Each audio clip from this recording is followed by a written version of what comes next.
In the news tonight, many more Cameroonians are winning top international jobs, much to the applause of the country's diplomatic strength and professional training at home.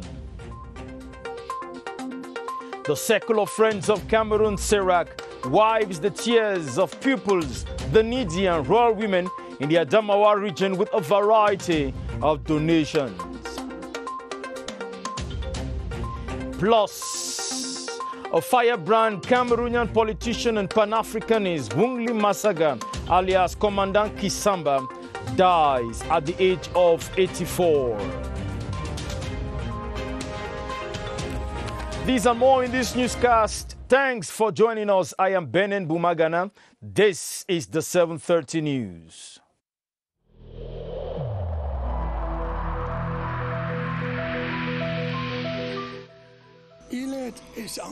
Each of us must comply with the measures that have been taken.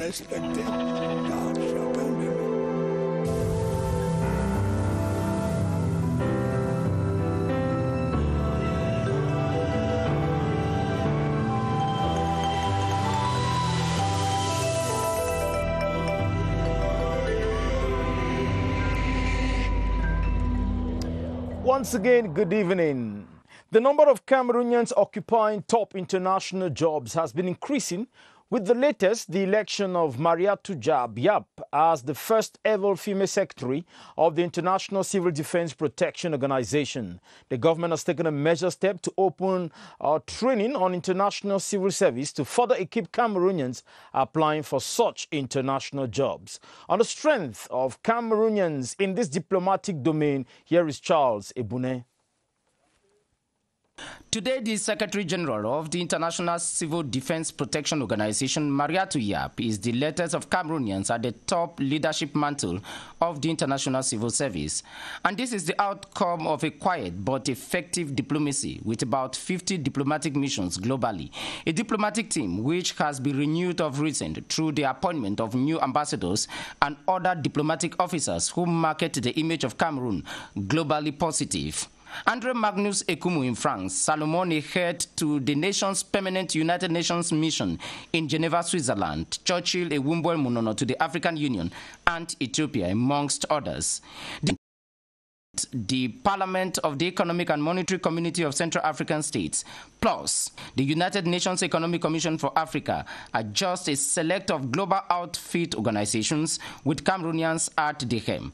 And come to think of Madame Vera Songwe, the Executive Secretary of the United Nations Economic Commission for Africa, who equally serves as UN Under-Secretary General, the first ever Cameroonian to occupy such a position since independence and reunification.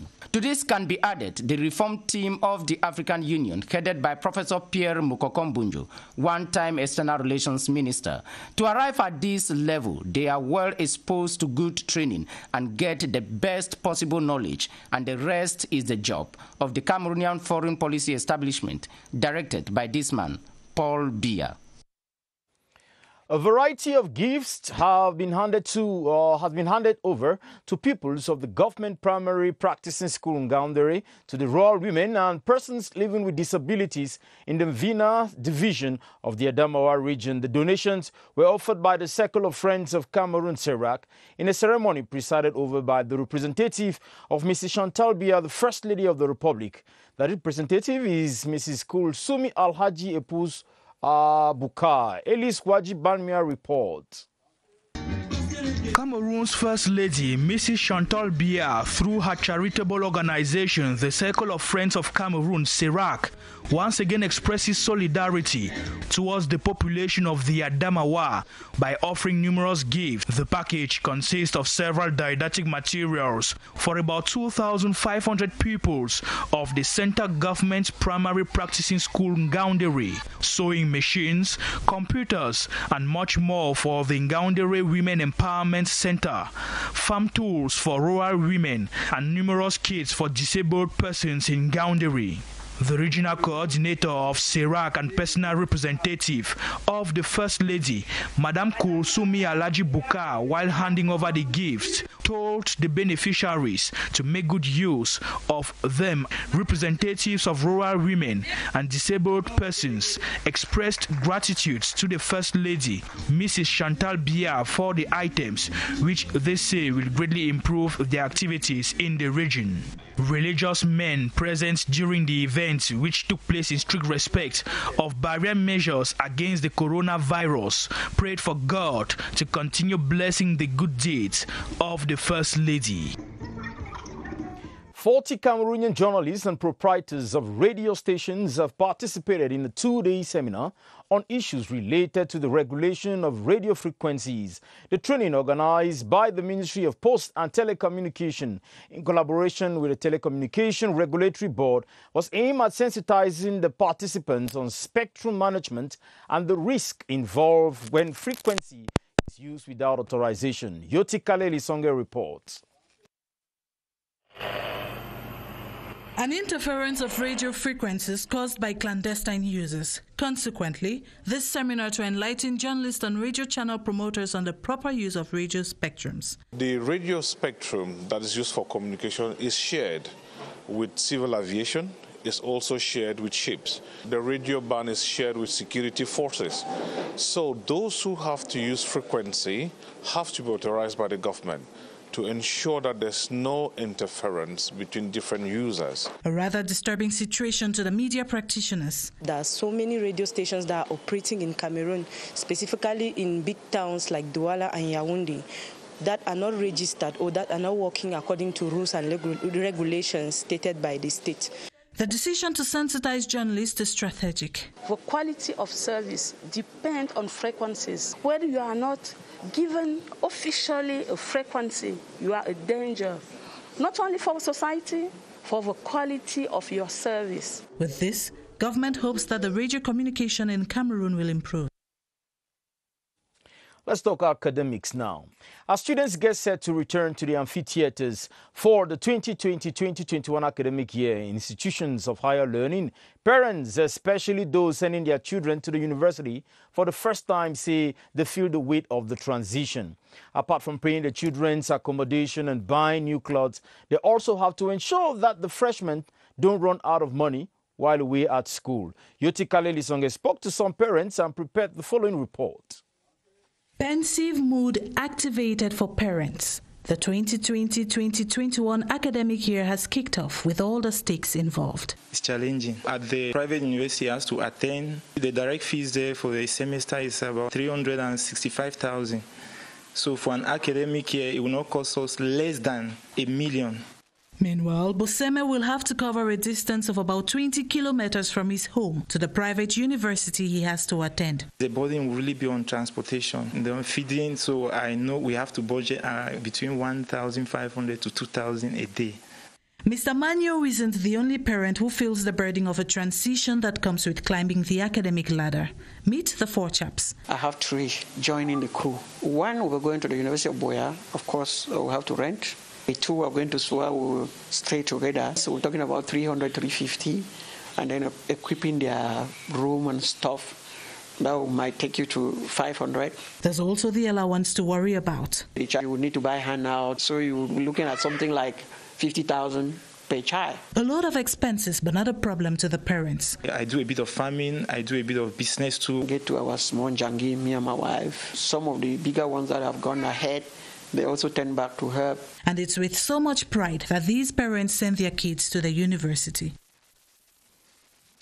And after securing admission in the university, the next challenge faced by students, especially freshmen, is to get accommodation. Some state universities like Yaoundé 1, Boya and Douala have attempted to address the problem by providing lodging facilities. Constantine Baum now takes a look at the different procedures put in place by these universities to aid students find a room. His report. Yaoundé 1 University provides both single and shared accommodations. In total, the halls of residence for now provide only 1,198 beds. For single rooms, students are charged 5,000 per month, and while those for shared accommodation pay 4,000 francs per month with water and electricity included. These students have already gone through the online registration before depositing their files. Due to limited rooms, the files go through a rigorous process. Applicants must be duly registered for the current year, irrespective of gender and religion, must also be a meritorious student by proof of baccalaureate and GCA level for freshmen, and promotion grades for returning students. Nesoware has what we call a hall of residence for female students, and the priority is students of level 200. They are more vulnerable. We have 101 rooms available. These lodging facilities have greatly helped to reduce the financial burden of some families, as with just 50,000 francs CFA, lucky students have accommodation as compared to those who spend more than 400,000 francs a year. If universities invest in this sector, it will be of great help to many families. Still talking about education, a group of elite of the Santa subdivision of the Northwest region has donated school material and anti-COVID-19 kits to pupils and students to encourage parents and teachers to send their kids to school this school year. From CRTV Northwest, Eric Langmia Wofo says these elite are calling on those still reluctant to resume school to do so immediately. They identified themselves as a mighty caucus of Santa who are bent to see every school gate open in the subdivision. The elites thought that it was good and necessary to support them. We have to show to the children that school is important, education is important. We are here for tomorrow Cameroon. So this is the generation we want to put forward. The generation we want to give them the future. This academic year, the enrollment into schools in the 14 villages of the subdivision is said to have been encouraging. We have more than 76 schools that have been identified. Santa can boast of having more than 1,000 students at the level of secondary school, more than 5,000 pupils in the primary and nursery education. They have donated school kits comprising books, benches, pens, alongside COVID-19 materials to support schools and learners. Next door in the West region, the governor of the West, Awafonka Augustine, says the government encourages and will continue to assist any association or elite who contribute to the education of young Cameroonians. He was speaking Saturday while presiding at the 3rd Excellence Award in Tonga, that is in the Ndé division of the West region. Ngo Henry reports.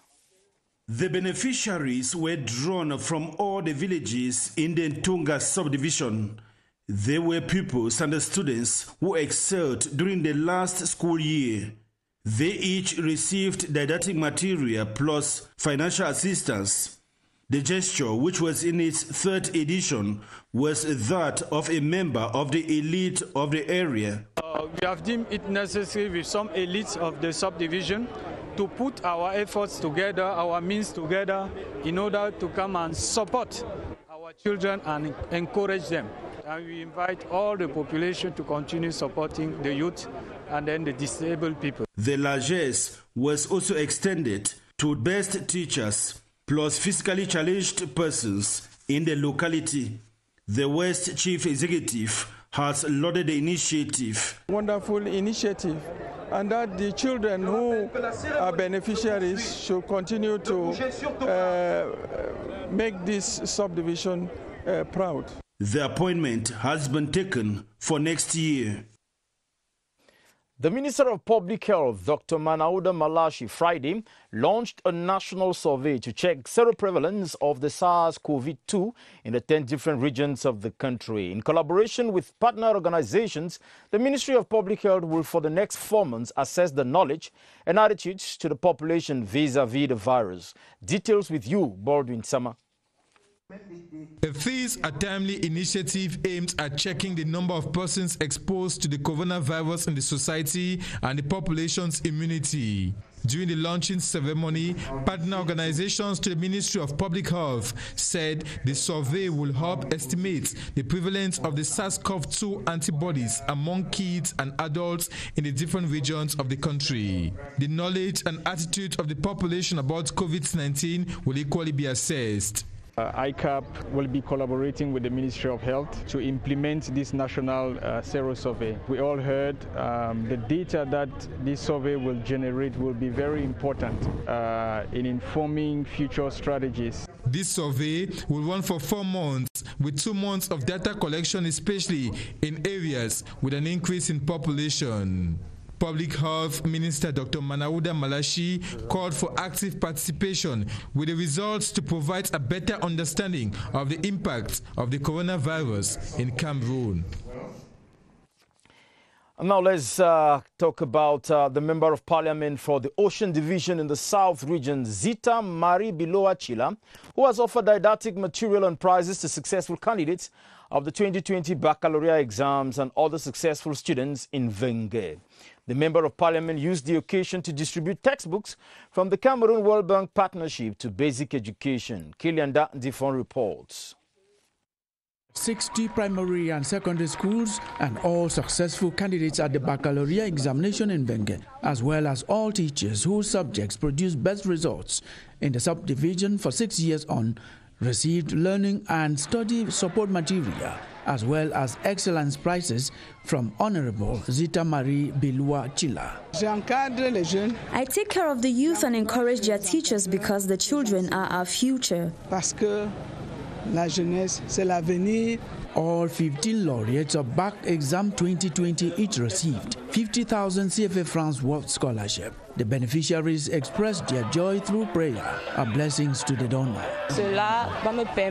It will help me pay my fee and further my studies. Dear parliamentarians, may God bless you. Sensibiliser la jeunesse.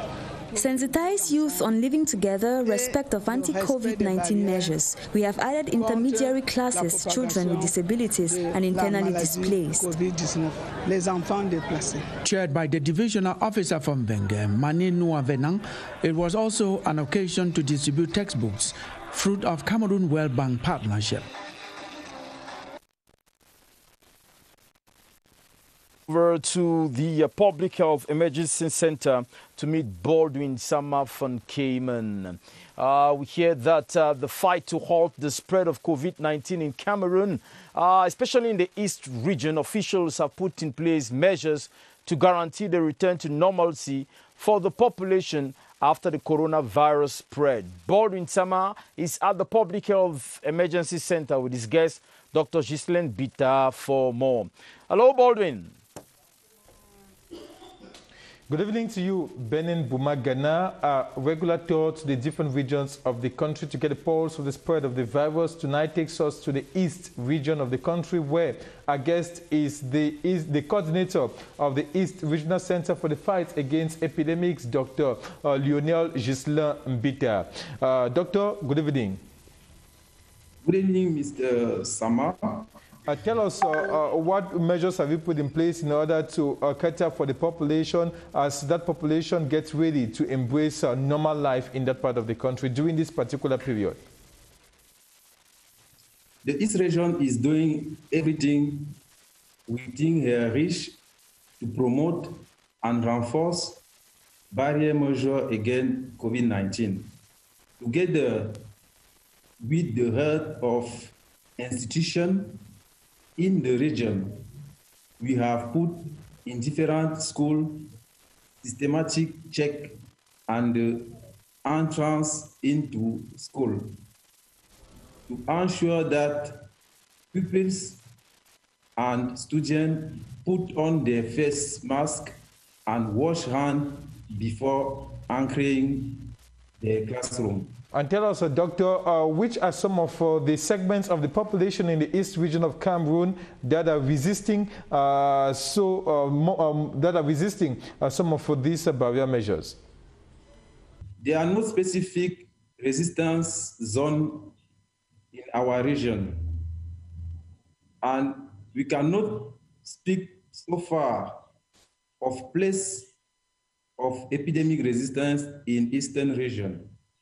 It should just be noted that large agglomeration remain the area mostly affected by the epidemic, in part because of the large population movement we call for the involvement of all population to respect barrier measures, so it is one for all and all for one to stop COVID-19 in this region.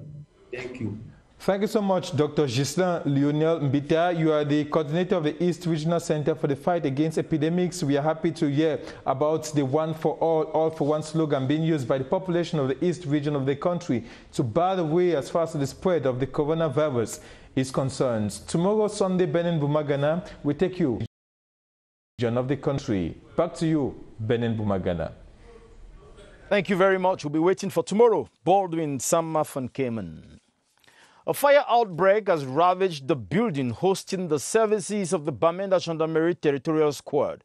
The incident that occurred Friday afternoon is alleged to have been caused by a short circuit. The commander of the 5th Gendarmerie Region, Brigadier General Ekong Gwese Divine Noko, visited the site to evaluate the damage. Eric Langmia Wofo reports. Here are the remains of the building housing the services of the Bamenda Gendarmerie Territorial Squad. It has been ravaged by fire incident that took many by storm. I was sleeping then, all of a sudden, beside my house, I heard an explosion. Before the fire started, there was something like an explosion from the kitchen. And so we just thought that it was a normal gunshot like it always happens. The incident is alleged to have been caused by a short circuit. The commander of the 5th Gendarmerie Region, Brigadier General Kongwese Divine Noko, has been to the site to evaluate the damages. Though no human life was lost in the process, military hardware is said to have been consumed by the fire.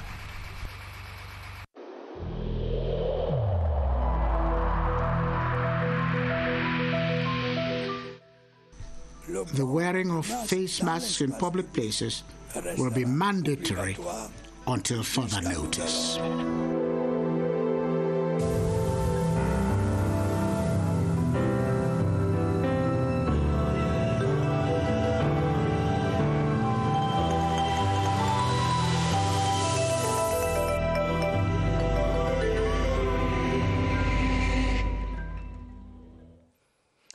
Let's talk now about this one-day training workshop in Yaoundé that focuses to enable stakeholders in the forestry sector to contribute to sustainable management of the Congo Basin and enhance employability and better qualifications of the timber forestry sector. Let's hear more from Caroline Okie.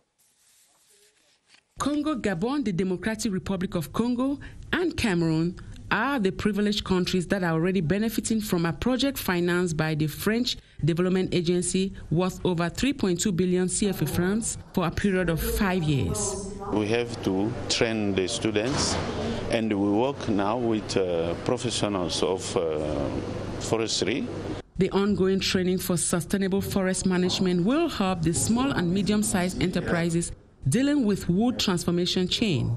We can control wood from the production to transformation and market. The whole idea is to equip local wood sawers, sawmills, and even big stakeholders dealing with the timber forestry sectors in the Congo Basin. This will help fine-tune the quality of their products so as to avoid importation of finished wooden products. ADEFAC is operating with the technical support of RIFAC and ATIBID, who are all pros in the timber forestry sector. And on to this story, a firebrand Cameroonian politician and freedom fighter WOUNGLY MASSAGA is dead. He died today in Yaoundé at the age of 84. Ebenezer Kanga comes back to the life of the man who was nicknamed Commandant Kisamba. Here is Ebenezer's report. At the residence of his nephew in Nessos, Yaoundé, where WOUNGLY MASSAGA spent his last days, the atmosphere is one of grief. Relatives of freedom fighter René Jacques WOUNGLY MASSAGA confirmed that the man who was nicknamed Commandant Kisamba died this Saturday, October 17, 2020, in a clinic in Yaoundé at 84 years. His lifestyle remains a mysterious one. He was a man of principles and he was attached to his principles. Born in Lolodof in the South region, WOUNGLY MASSAGA, alias Commandant Kisamba, was holder of a PhD in mathematics obtained from the University of Sorbonne in France. He was president of the National Union of Cameroonian Students in France, administrative secretary of UPC, and advisor to President Kwame Nkrumah of Ghana. Following the death of Osende Afana in 1966, WOUNGLY MASSAGA became the leader of UPC. He fought for the independence and reunification of Cameroon. He also collaborated with armed groups fighting for freedom in Nigeria, Chad, Angola, and Congo. Commandant Kisamba is dead, but the fight continues. And may his soul rest in perfect peace. Some initially displaced pregnant women at hospitals in the Yaoundé 6 subdivision have received delivery and COVID-19 preventive kits. The donation by the Fundi Member of Parliament, Honorable Yeba Judith Meno, in partnership with an NGO, Action for Women and Family, is intended to show love and care to this category of women. Details with Concha Marie Cledo, CRTV Center. In her quest to build a better society and invest in women who are in difficulties, especially during this COVID-19, the Member of Parliament for Fundi has decided to stretch a hand of fellowship to IDP pregnant women in her constituency. We have given them delivery kits, we have given them facial masks, we have given them hand sanitizers.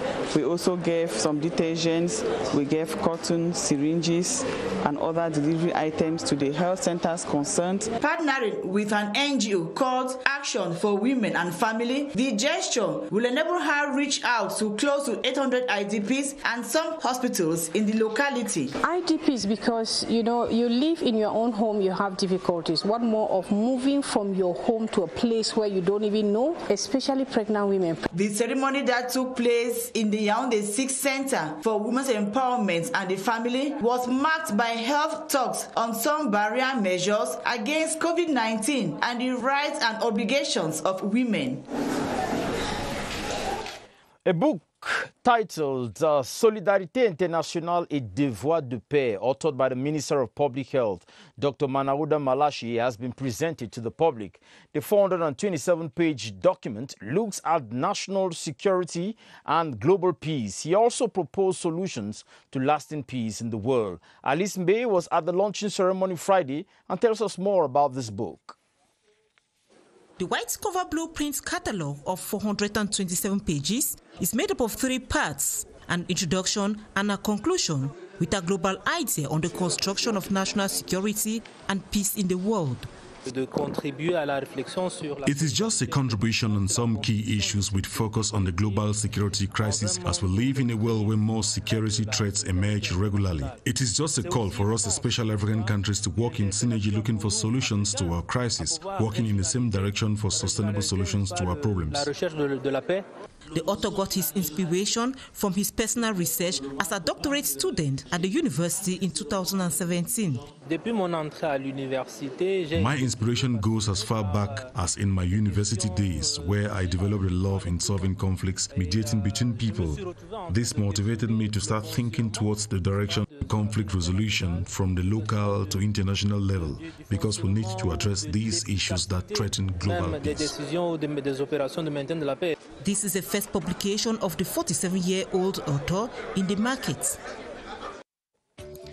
In sports, Cameroonian athlete Raphael Ngangele has emerged champion of the men's 100 meters event, followed by Nigerian-born Emmanuel Awolo at the 4th edition of the Grand Prix of the African Athletics Confederation. The athletics competition took place at the Yaoundé Omnisport Stadium. For more on the winners and the medals, here is Romeo Kenye. From 7 countries answered present at the 4th edition of the Grand Prix African Athletics Confederation in Yaoundé. Aside a brilliant organization, competitors spice the show with scintillating performances. While Freda Asanat and Dinde Evele mounted the podium in the 5,000-meter race, in the women and men's series, Rafael Ngangolo took the lead in a 100 men's stiff race in front of Nigerian-born Emmanuel Aruwolo, becoming the best male competitor. In 53 minutes 13 seconds, Michel Mba Akamzo emerged winner of the 10,000-kilometer walk round the field. Claude Chamanke made the difference in the men's javelin series. Meanwhile, Guillaume Atangana, a visually impaired, grabbed a qualification ticket for the Tokyo Olympic Games following his victory in the 200 men's series. Foreign athletes were not lackluster in the rendezvous.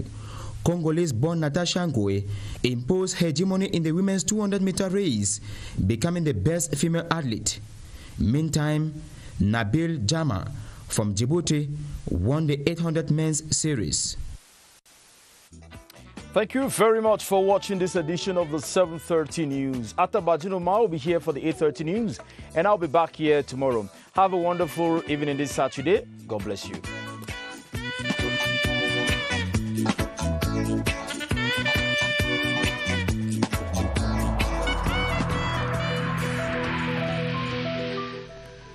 In this connection, we should avoid stigmatizing.